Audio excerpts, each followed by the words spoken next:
Awesome. Thank you very much. It really is a pleasure to be up here. I think this event is awesome. One, just to share with the CDOT coworkers, but it's a pretty special industry when I think about it, and just to see the consultant partners in the room, and just over the years, when you're in the trenches fighting through the project issues, whether it's in the design or construction, it's you grow those relationships, and it's awesome, and it's just a privilege to be here with all of you, and I appreciate your attention and being here. That being said, we've got a pretty important topic today, and I would say the target audience is really more for CDOT project engineers, CDOT resident engineers, but it also applies to our consultant staff as well, because ultimately what happens is really with managing our project budgets, if we go into the deficit, we can't pay our bills. And so that's where it applies, and then we look like fools, and that we do not want to operate that way. Not a good way to do business. So ultimately, and that's what we want to talk about today. I would say overall, as a group, looking at it from the program perspective and some of the issues I see, I think that we have a little bit better handle on task order management, contract management, but when it comes to managing the overall project budgets, there's a little bit of knowledge gap there in some areas, and that's what we want to talk about and help bridge that gap. Pretty high level stuff. There's only so much we can cover in 45 minutes, but really the purpose of this is to really maybe just prompt some ideas, prompt some questions, and then you know where to direct those questions and who to ask for help when you come up against it. So we're going to get into and just talk about, first off, how to get in and review and monitor your project budgets. And then if you do have an issue, the issues come up, the projects change, there's issues. When those issues come up, how do you go about resolving those? We're going to get into that as well. So to start off, this quote here, it's one of my favorites. It says, "A smart person learns from his mistakes, but a truly wise person learns from the mistakes of others." And so with that, I'm going to share some of my own dirty laundry in hopes that maybe you can learn from me, because I've been there. So I'll tell you, this is, as project manager, I just took over for the US 34 Big Thompson Canyon. Pretty big project. It ended up being a $280 million program budget. So when I took over, we had a task order for preliminary design, and so our budget was based off of preliminary design. We didn't have design for the entire design. So as we were getting to the point where we're almost done with preliminary design, and so I was going through the process to amend the budget to get enough money to continue on with final design. So I go through, I'm doing all the good project manager tasks. I'm starting off with my independent cost estimate for my consultant. I'm doing the phase estimate, and I'm working with all the specialty units and asking, okay, what hours do you need to complete this task? And then I'm looking at my available budget, and I was like, hey, I've got available budget from preliminary design that I can roll into what I need for final design. So I'm thinking I'm doing pretty good. Like I'm doing it all. And so what happens, everything goes off without a hitch. I get my budget amended. I execute the task order. 2 or 3 months down the road, I get an email from Brian, said, hey, we can't pay this consultant invoice. Your budget is in the red. What the heck happened? And where I went off the rails, it was an issue with my project budget, is so that that preliminary design task order was a pretty sizable task order, and really what happens when you execute a task order, that money for that task order is pulled aside into, we call it an encumbrance, but it's like an escrow account. And typically, that task order plus the indirects that go along with that are pulled over. Those indirects for that task order weren't pulled to the side for my project. So what was happening is, while we had some pretty sizable invoices coming in, there were still 2 or 3 invoices to pay for that preliminary design task order. And so as I was paying those bills, those indirects were hitting that available budget that I thought I had, and I was in the red. And man, I looked like a fool. I had to go and talk to my consultant partner and say, hey, it's got to be probably a month before I can pay this bill.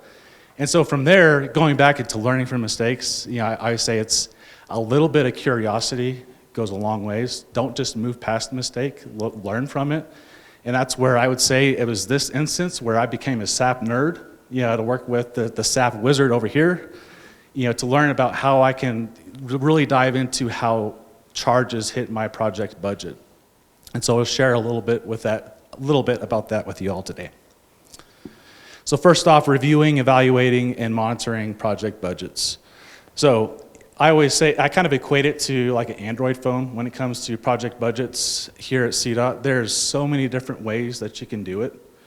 Really, the way that we're encouraging folks to go about it now is to utilize PM Web. That is the project management tool, a whole host of great information in there. But if you want to know once a budget is set and you want to know what your budget is for the project, best stop is to go into PM Web. Home screen, you can filter by residency, program, whatever. You can put in your exact project. You click on it, and you're going to come up with this page. You're going to come up with this page here. It's got all your project milestones. It's got project updates. But really, what you're after is here at the bottom. You've got your project financials. Diving into it a little bit more. You can see for the project financials, it has every single phase of the project. Some of them might not be budgeted yet, depending on how far you're in. But really, we'll dive a little bit further down, just look at the construction phase for the next few slides.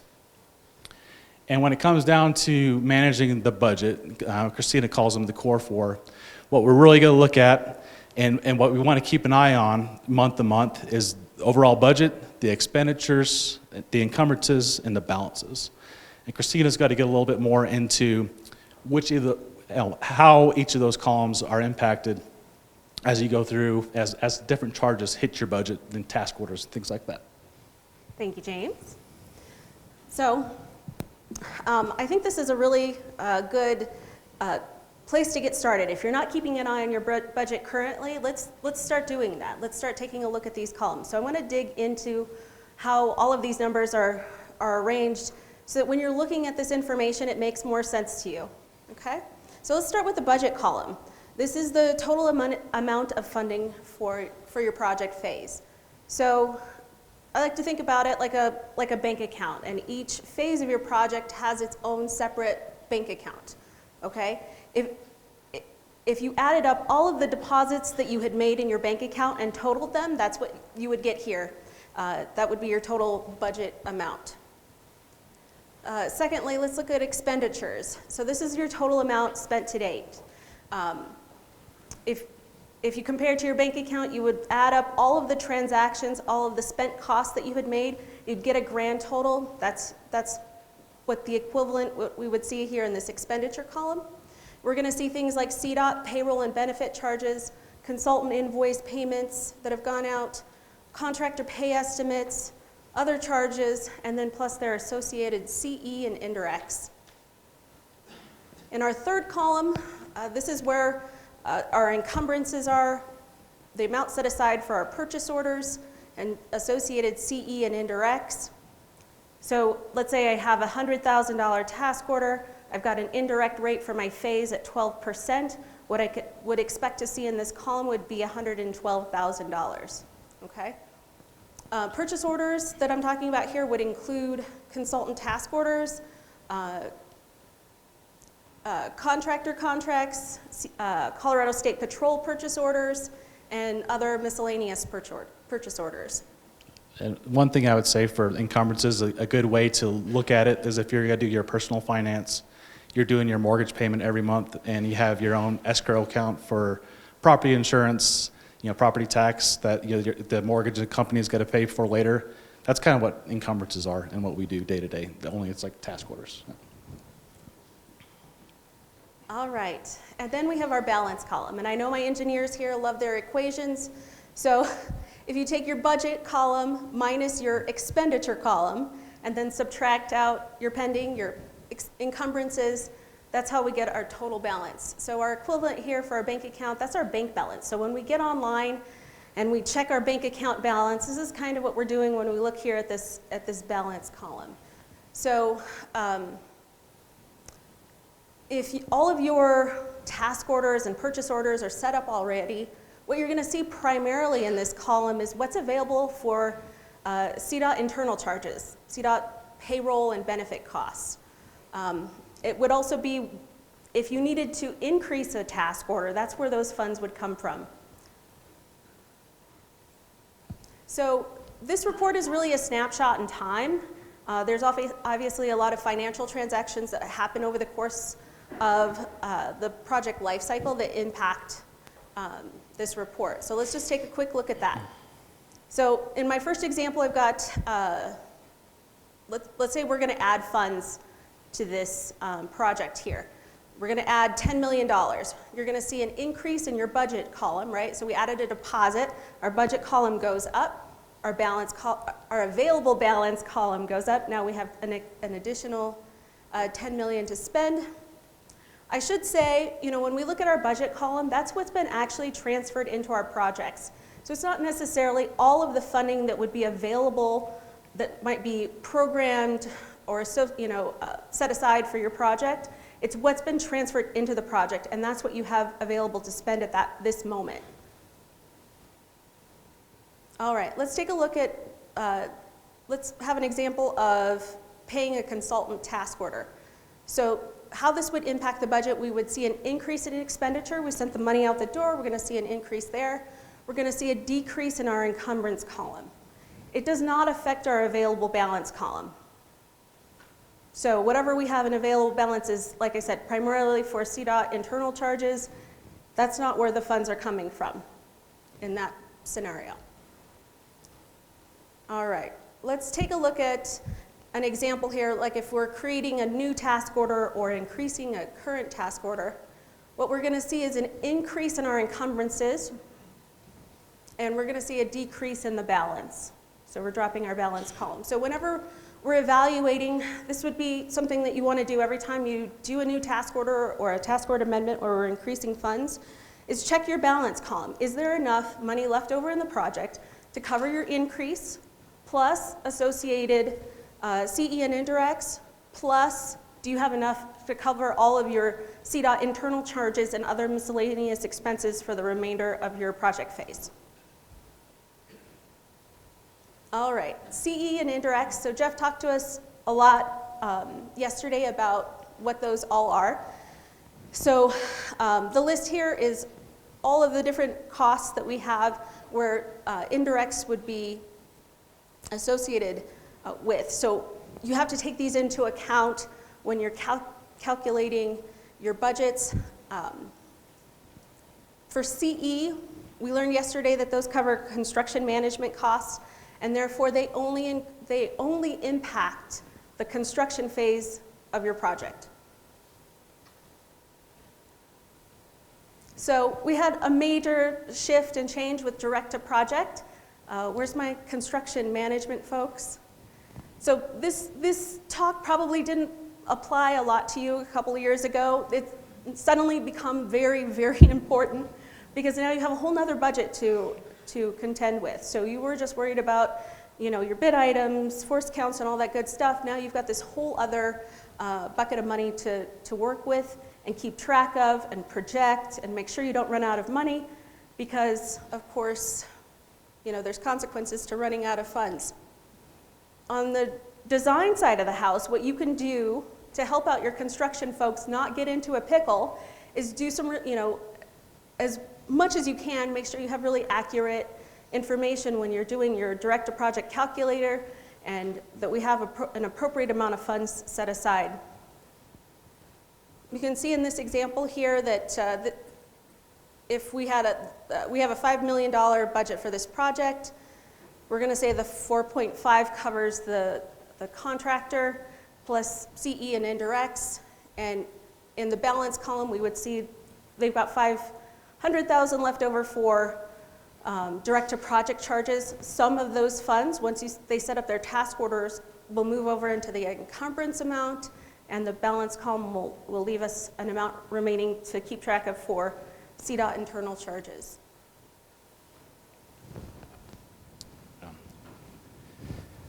Thank you. So ultimately, what can be determined from this chart? And a lot of it, you really, just from your base chart or your base report, your project summary report in PM Web, you can tell a lot, especially if you take a look at it month to month. I'll tell you, a lot of these problems can be alleviated. It's simply by 15 minutes a month getting in and taking a look at your numbers and seeing if you have a problem. Because I mean, just alone, just looking at this balance column right here, Ultimately, so you have your encumbrances, those are pulled aside, so you're good to go on your task orders. But for your internal charges and any new purchase orders, if you take a look at that every month, you're good, especially you take a really hard look at it, you're going to get a very good understanding of what your monthly drawdown is for your internal charges. So, really what the goal there is being able to, 3-4 months ahead, if you're projecting to spend more than what that balance is, that's where you ought to start talking to Christina and say, hey, I think we're going to have an issue. Let's go ahead and amend this budget now rather than getting into the red. If the encumbrance is low, ultimately that's a telltale sign that you're getting towards the end of your task order life. So if you're halfway through design, it's like you're probably going to need a new task order. Like I said, overall, we have issues there. I don't see it as prevalent as the others. We can get better, but I don't think it's as the task order and contract management side. I think a lot of our PMs are fairly comfortable with that. And then always, the FHWA end date. That's something to always take a look at, especially if you got scope creep or you have construction delays. Keep an eye on that, because that's something, it's pretty easy to change, but we can get into a bind with being able to pay our bills and with our funding if we surpass that. So something super simple, but like just in this one project sheet, you can really have a good pulse of the health of your overall budget. But it goes back into, it's not just a one-time deal, it's at least once a month getting in and seeing how much it's changed. And as you see how much it changes every month, that's when you're going to know when to raise the red flag. So managing your budget. First off is really taking, I think the first step is really taking a look, if it's on the design side of the house, of starting, not just, well, I think a lot of folks will do their phase estimate and kind of set it and forget it. You do your phase estimate, that's what gets your budget into the project. I think taking that, having that available, and having that available in your month-to-month reviews to see how you're tracking against what you initially assumed in your phase estimate, and comparing that. Same thing with our direct-to-project worksheets. I ran into this issue. I'm guilty of it, so I'll share some more dirty laundry. So we go through, we set a construction budget, direct to project. So in your direct to project worksheet, you estimate how much your CM costs for your consultants are going to be. They estimate how much you have for internal charges. This project, what we went through advertisement, and we executed a task order. That task order was just do some of the project constraints. It was almost double what was anticipated in the CM worksheet. So automatically, very first construction estimate, we couldn't make a payment because we didn't catch that. I signed that director project worksheet. The RE signed that director project worksheet. The PM did. Something as simple as when that task order came through to review and comparing that to my director project worksheet, I could have raised the red flag there and was like, we're not going to have enough money. So that's something for all of my new construction task orders. That's the first step that I take a look at, is what do we assume in our director project worksheet, and is it anywhere close to what is in front of me? Because like I said, in that one we got in trouble right away. And talk about looking bad with our contractor partners when we can't pay the first estimate. Shame on me. Like I said, and that's shame on all of us, because like those are 3 people where those checks and balances of somebody should have been able to check it. But those are the growing pains that we're going through in the learning curve with this directed project. Going back, I said I think we're doing a good job with it, but you're reviewing your task orders and getting out ahead of time. I think a lot of it is that if you're 3 months out, it's not a huge issue for most our budget amendments. If you're a month out, you're going to be delayed. And it's, I don't care how much the amount is, and it sucks. It sucks to be in those circumstances. A lot of us has been there. I hated it. For me, it was like I get myself into those situations, and I hated looking like a fool, and I hated being able to have those conversations, whether it was a consultant or a contractor saying, I messed up, I'm sorry, I can't pay you right now. So one thing, going back to, like I said, we'll talk about the director project health monitor. So another thing I'll say is all these links in here, these slides should be available, so you'll have those. So that's a direct link to the most up-to-date Direct to Project Health Monitor.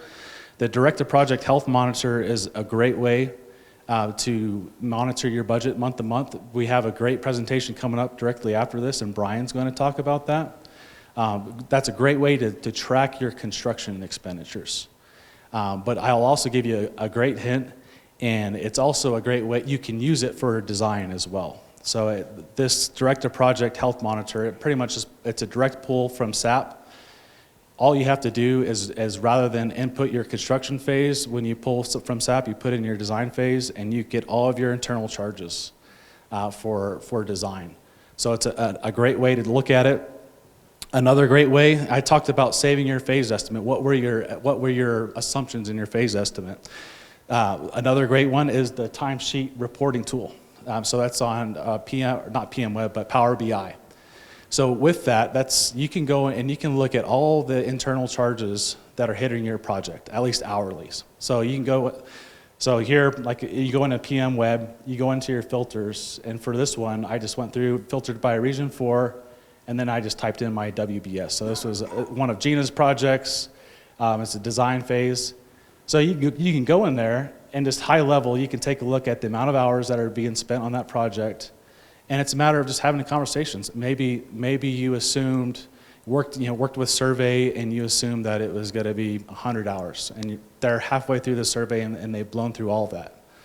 That could be a red flag of having the going down and having the conversation with the specialty unit and saying, this is what we assumed, we're over. And it's like I said, it's not a big deal. It's a matter of just catching it, having the conversation, and understanding, hey, projects change, scope change. It's getting out in front of it and being able to make those course corrections before you get in trouble. So again, just with that tool alone, you can tell a lot. It's not so much the financials, but it's more the hours. And then the other tool that I like to use, it's called a CJI3 tool in SAP. With that one, if you really want to learn and grow in SAP, you can get in there and you can pretty much see every individual charge that's hitting your project, whether it's a payroll benefit, professional services, you name it. You name it. You can dive down into the details if you really want to. That one is a little bit more complex to do.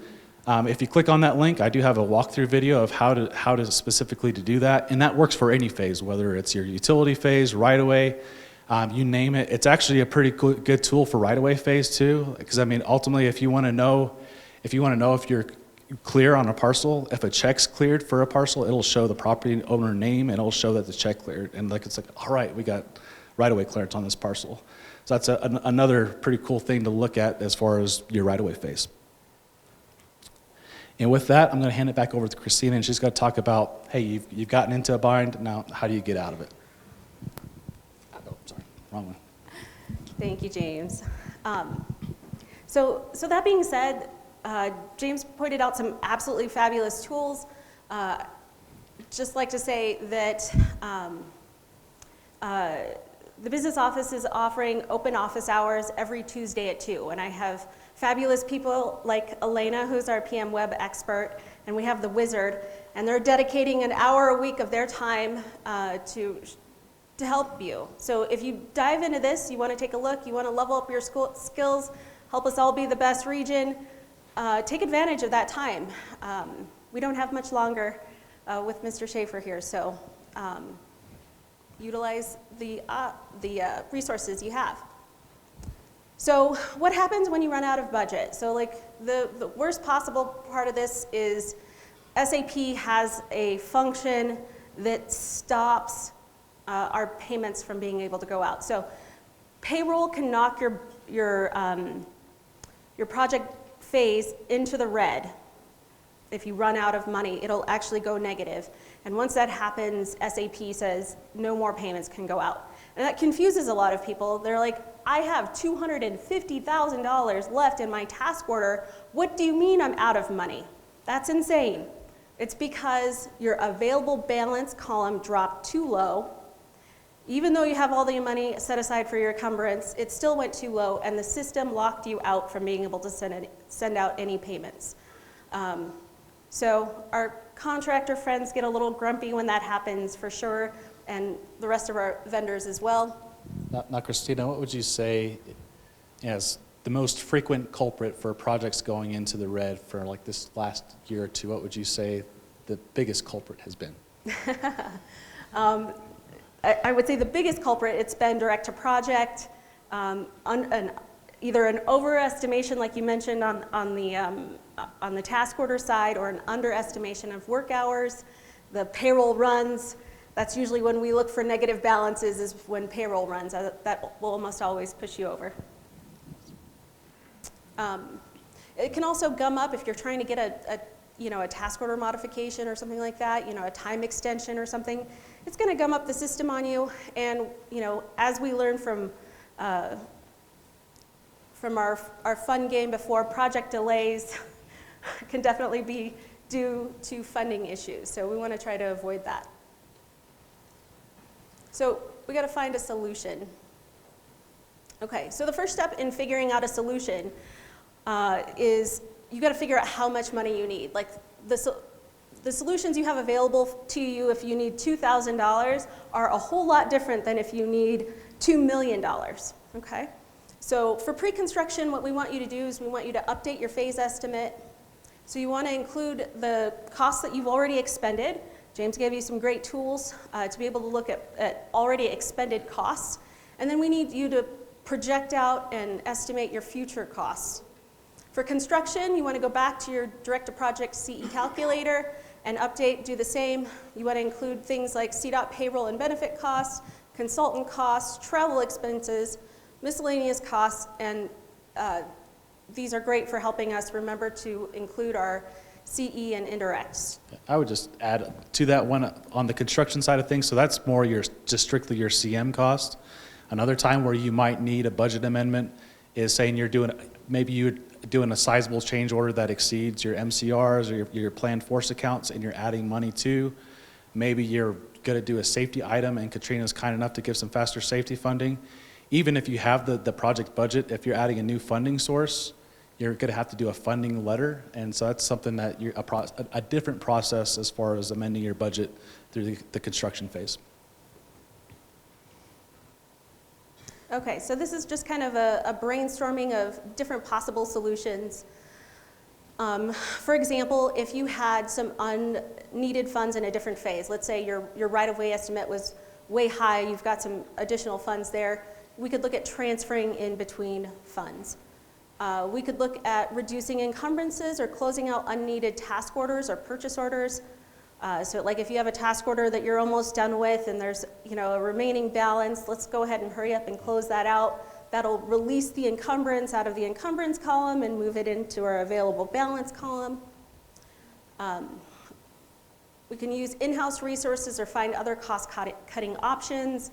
Heather gave us some great examples about how we saved a lot of money and costs working with our maintenance departments. There's lots of creative solutions out there. Work with your teams to see what options might be available.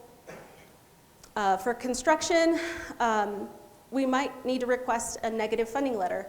So if you've got a lot of underruns, you've got plenty of budget left over in your construction contract, and you're not going to need it, but you're short on your direct-to-project charges, we could look at doing a negative funding letter to unencumber those funds so they move over into our balance column and become available for CDOT payroll and benefit costs. And then, of course, we can always add funding to the project via budget action. So I'm going to go into some more details about that here in a second. But of course, we need to, find funding first before we can do a budget action. And sometimes you'll have money already programmed into your project that's available for you, but sometimes you don't. So we'll let James talk to you about that. Awesome. Anybody here ever seen the first Leprechaun movie? Yes. So aware of the scene where the leprechaun's in the pawn shop with his pogo stick looking for his gold coin?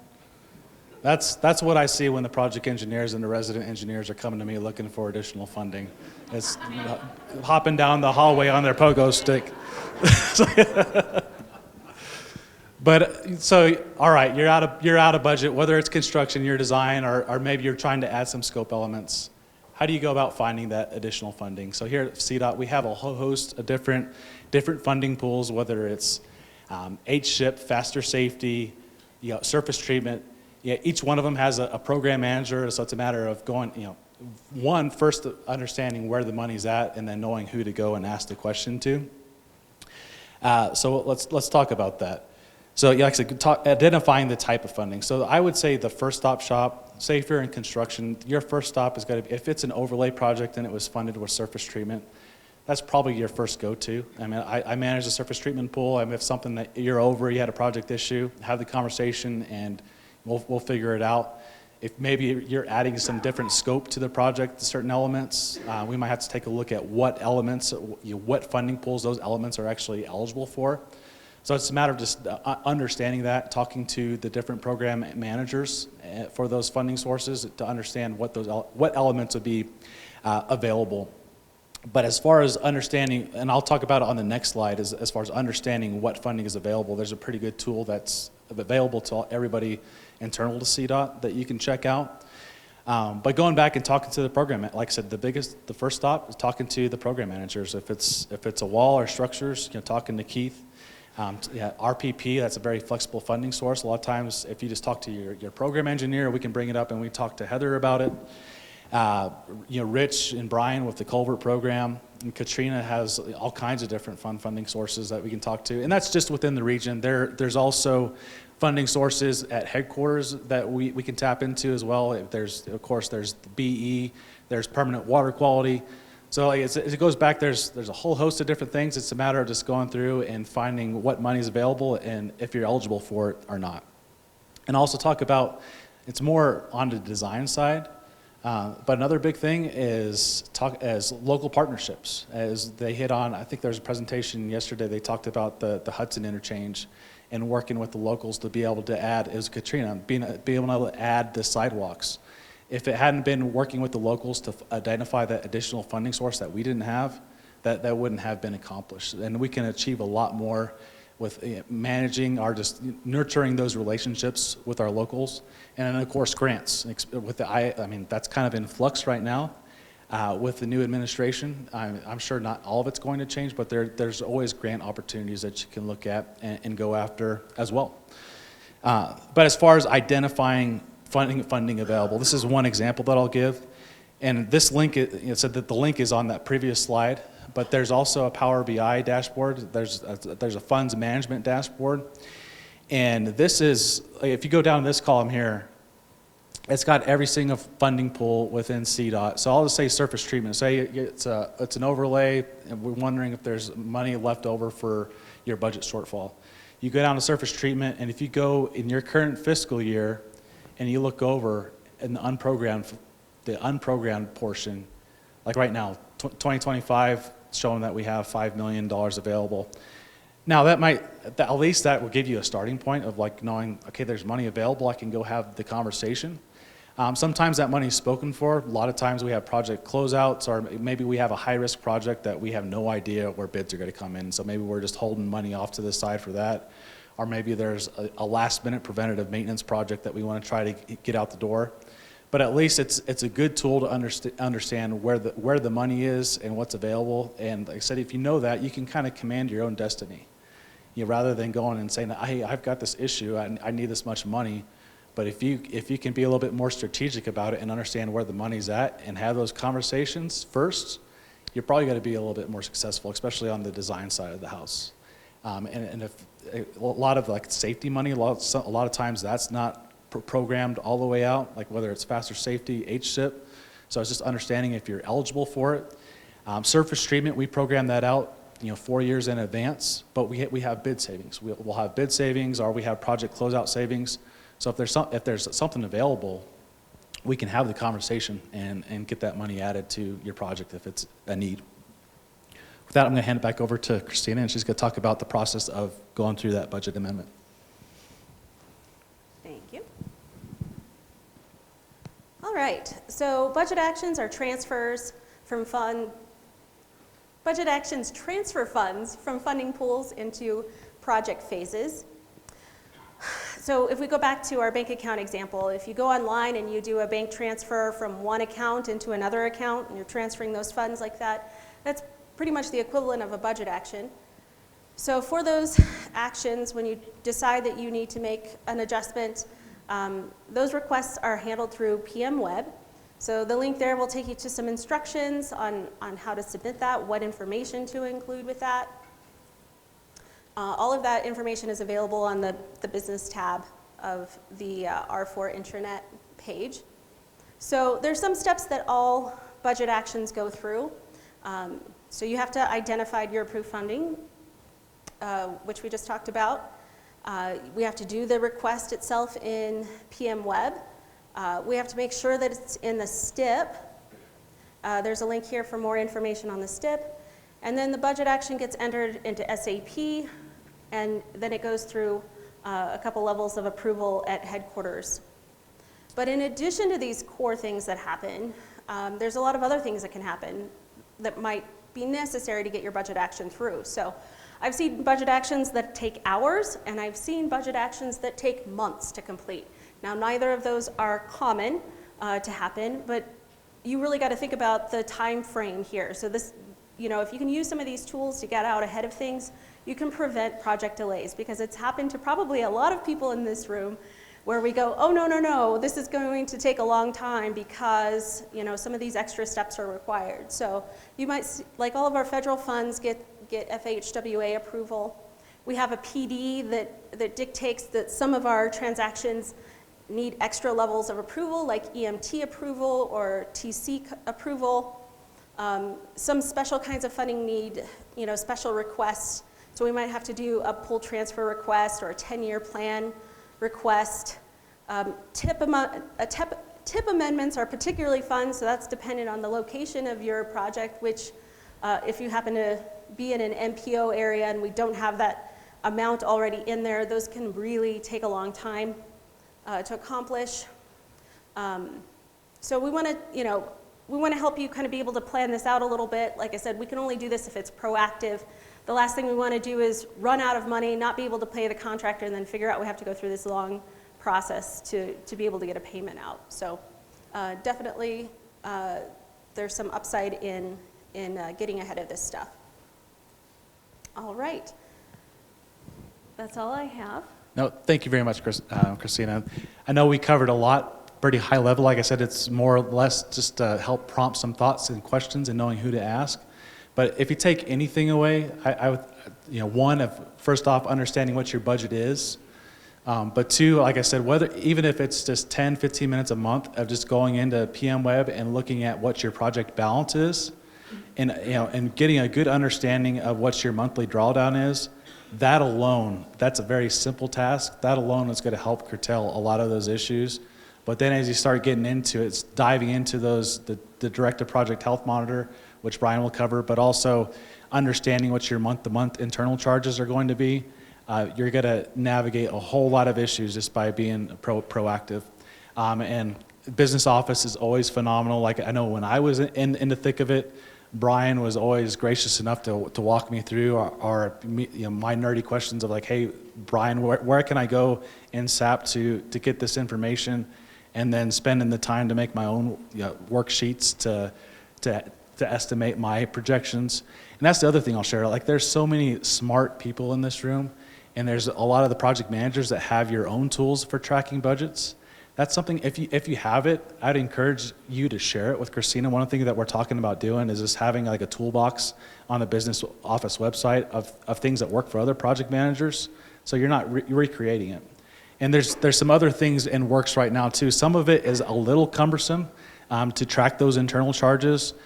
Brian's process is pretty great, the Directed Project Health worksheet, but they're working on some more dashboards that are going to be a lot more easier to navigate within PM Web, to be able to see what your internal charges are, both for design and construction, to where you're not having to dive into SAP yourself. So that's coming. They're working on it. So I don't know when it's going to be here, but it's going to be pretty awesome once it is, because it is a process now. It's got to get a whole lot easier. It's just understanding when those tools become available.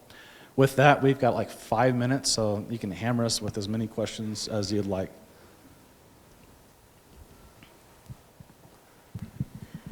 So I've always liked to use that program tracking spreadsheet, but I heard it's all, and you showed the screen, which is what made me think of it. It's in Power BI now. But the part that I really loved about it was seeing my sub-account numbers in the out years.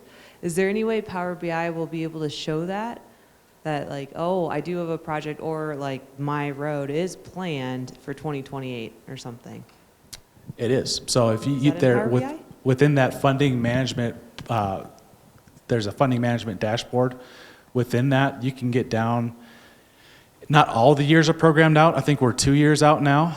But at least fiscal year 26, fiscal year 27, for a lot of those programs, you can go in and see what's been programmed out for each of those pools. And I'd be happy to sit down and show you how to do that. But eventually, we're going to get to the point of at least like a surface treatment, having 4 years out to where you can see all that in PM Web. It's there. It's a matter of getting all the information inputted.